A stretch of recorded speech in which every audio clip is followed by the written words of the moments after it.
Yo, yo, yo! Hi everyone, my name is Billy Ruth and welcome to my vlog. 3, 2, 1, go. It's cold. It's really cold. Today is going to be so much fun. The last time I did a video with my best friend Abby, we kind of talked about culture shock, but I did not actually give you guys all the shocks and things that I struggled with. But this is just going to be a list of things that completely scrambled my brain and confused the heck out of me. As you guys remember, when I arrived with my mom, we stayed in a hotel for the first 2 or 3 days. Whilst we were there, we walk into the room and we turn on the lights, but your guys' light switches are completely opposite. Our light turns on when you flip it up and it turns off when you flip it down, and your guys is the opposite. I can't remember which one is which, but my mom and I were kind of confused with the whole light switch thing. We call it tomato sauce. You guys call it ketchup. It's kind of difficult at restaurants because I'm always like, tomato sauce, please. And they're like, You mean ketchup? yes. Yes, I mean ketchup. On cars, you guys call them blinkers. We call them indicators. Like, oh my gosh, that person didn't use their blinkers. Oh, indicators. Like, blink, blink. I guess it makes sense, but blinkers. We call a barbecue a braai. So that one has been kind of funny, honestly, because I'm like, Oh, we're having a bride tonight. You guys should come over. they're like, a who? A barbecue. Aluminum. Aluminium. Decide which team you're on, but it's aluminium. Being a water polo player, I would always put on my swimming costume. They laughed at me very hard for calling it a costume because it is not Halloween, so it is a swimsuit. This one, honestly, some people may call it both, but I call it a roof and they call it the ceiling. When Cody and I go to the store, we buy ice cream. Americans call them ice popsicles and we call them lollies. But I think people should start saying lollies more because I think it's just fun to say lollies. Lollies. Lollies. When we first arrived, my mom ordered some coffee and they said, oh, what would you like in your coffee? Would you like half and half of that or creamer? And we were like, what? What did she say? We were very, very confused. Half and half. It is half cream and half milk. So yummier than milk, but not as rich as cream. It's a blessing from heaven. We should honestly introduce that to Zimbabwe because yummy. The plugs in America are very, very different to the plugs in Africa and I'm pretty sure Europe. Let me take the light switch out the wall. This is what the lights look like in America. It's weird, huh? We kind of laughed at the plugs because they were just very different. I would often ask my friends or people in my team, hey, do any of you have any lip ice? They would be like, lip ice? Here they call it chapstick. So ask for chapstick, not lip ice. Actually, some of them really like lip ice and they think it's So cute. a lot of my friends actually say lip ice now, so I'm starting a revolution. A lot of the time, I kind of confuse Americans by saying all my different variations of the word now. We have the word now, right now, now, and just now. So sometimes I'm like, I'm coming now, or yeah, I did it just now, or I'm doing it right now, or I'll go do it now, you know, and I can't really explain it. You kind of have to have grown up with that kind of language to understand the full extent of the nows. So I don't know. We call it candy floss. They call it cotton candy. I prefer candy floss. Maybe it's just me. This is also another debatable one. Some people say shops, some people say the store, but majority of Americans say We need to go to the store. and in Zimbabwe, I don't think people say that very often. We say the shops, but that's not like a deal breaker. People don't not understand me when I say shops. But I think that's because, again, the hard R's, so they say the store. I think it's just easier to say shops. I call it cream, they call it lotion. Again, not a deal breaker, but if you ask an American, Hey, do you have some cream? Like, why? Are you eating a pie? It's like, no, I need to moisturize my skin. So lotion, not cream. Context, very important. I have had to adjust and get used to the fact that majority of the showers are also in the bathtub. I've already talked about this one, but we call traffic lights robots and they call robots traffic lights. Confusing, I know, kind of weird. I question why we call them robots. I have no idea. Maybe we're just so behind in the economy that we're like, Oh my gosh, robots, flashing lights. I'm totally kidding, we're not that behind, but I'm assuming that's why we call them robots. A lot of the time I'm like, hey, why do you guys use cutlery? And they're like, oh, that's so cute, she says cutlery. It's silverware. So that one is also quite a fun one because people think I'm very British when I say cutlery, but people in America tend to not use their knives, and it was a very big pet peeve of mine in the beginning, but I am used to it.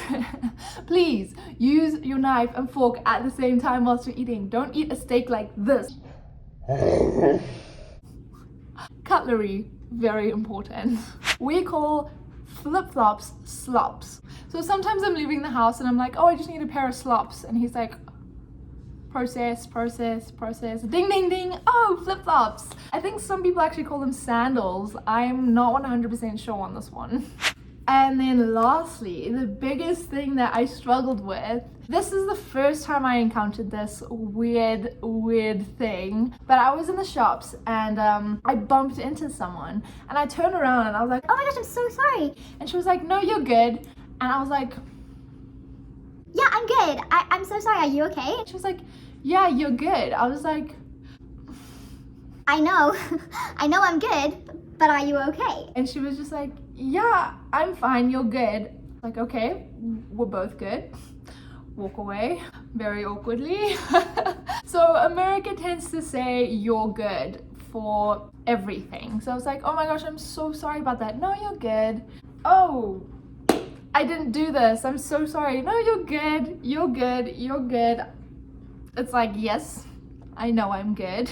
Are you all right? You know, it was a very confusing thing to me, and I thought that the lady in the shops was just a little bit loco, but it turns out that everyone says that. In Zimbabwe, we say, no, it's fine, or it's okay, because the act that you did, or the thing, the situation is fine, not the person themselves. But that was a very confusing one to me in the beginning, I think.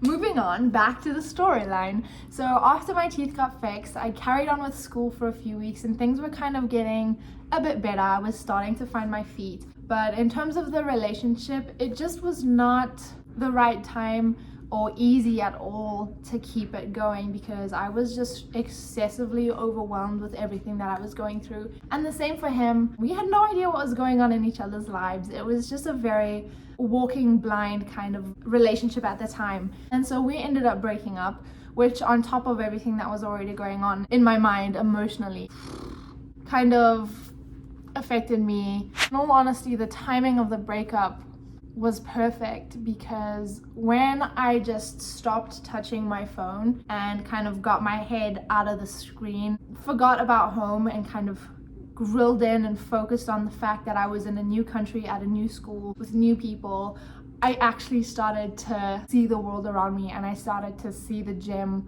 of a school that I was at and how incredibly beautiful it was. I just started making friends. I started to actually notice the people that I was around constantly. I started to make more conversations. I started to go on more trips with friends. I started to actually get involved in intramural activities. And I just started having, honestly, the time of my life because I just started to fall head over heels in love with the school. So things just brightened up and I was doing good. I was like, I can do this. Obviously, when things go good, something terrible has to happen. But luckily, this wasn't something that only happened to me. It happened to the whole entire world. COVID-19. Puppy break. Hi, baby. My baby. So COVID hit and it was chaos. The school initially said that they were not going to shut down at all. They were like, we're going to try our best to keep the campus open so that people can stay and they don't have to go home. Some parents started pulling their kids out of the school, and a lot of my friends started to leave, and I kind of started to freak out a little bit because I was an international student. I had only been in America for a few months, so my parents could not actually afford to fly me home. But I wasn't panicking yet because they said the campus was staying open so international students could stay on campus. But things just started to get worse and progressively just fell apart. So my international friends actually left and I was kind of stuck. I did not know a single human being in the whole of the United States. It was just a sticky situation. So I kind of messaged my parents and I was like, Guys, where do I go? I have nowhere to stay. like I mentioned earlier, my dad's a pastor and he knew another pastor in Moses Lake in Washington State. And he asked him if he would be willing to host me for however many weeks COVID would take. And luckily enough, they were willing to have me. I was kind of nervous, but I was just really grateful that someone would have me. But as usual, there was an issue. I had absolutely no way to get to Washington because the flights at this point had all shut down. And if anyone knows America, I was in California and to get to Washington State was a bit of a drive.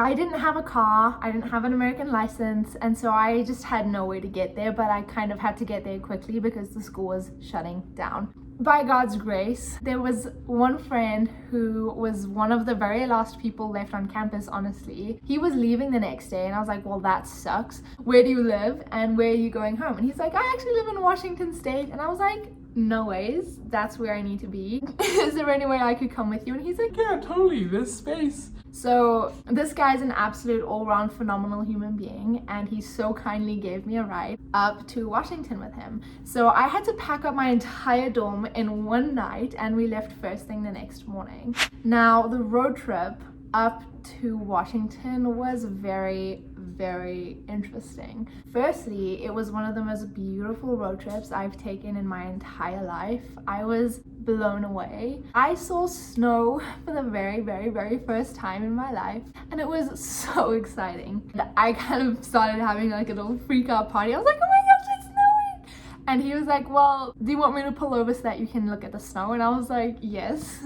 So he pulled over. I'm not even kidding, for like 5 minutes whilst I was just freaking out and playing with the snow. It was really dark and late at night at this point, and the snow started to get a little bit heavy, but we got back into the car and we carried on driving for probably the equivalent of the time that we were on the side of the road. We drove up to this car accident that had just happened. There was absolutely no one there. So we pulled over the truck, got out, and it was really heavily snowing at this time. It was a huge semi completely flattened the front of a small pickup truck. So I got out of the car and there was just a man screaming in Spanish for help from his car in the small pickup. And I was really nervous to go to him because if he had just completely been, smashed by this truck, I didn't want to just stand there looking at him feeling completely helpless, but I also couldn't do nothing about it. So whilst my friend was calling 911, I walked up to the car and